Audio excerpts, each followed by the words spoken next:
আজ একাদশীর উপবাস, তো আমি সাবু দিয়ে যে একটা রান্না করি একাদশীর উপবাসের দিন, সাবু দিয়ে বিরিয়ানি বা হোক পোলাওর মতো।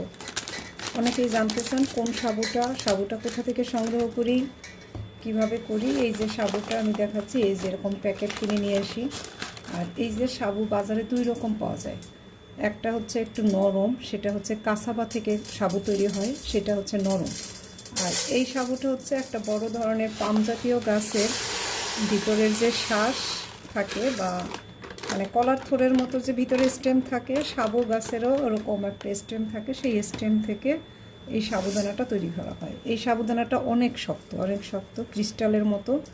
তো এটা আমি এখন ভিজিয়ে রাখতে হয় বেশ খানিকটা সময়। আগে থেকে ভিজিয়ে না রাখলে এটা আসলে ভালো হয় না।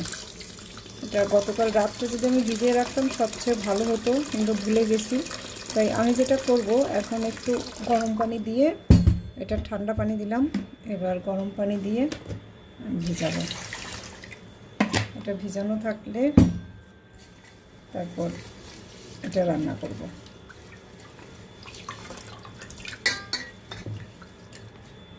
ঢাকা দিয়ে রেখে, এই সাবুটা আমি বাজার থেকেই সংগ্রহ করি, বড় যে কোনো মুদির দোকানে আপনারা পেয়ে যাবেন।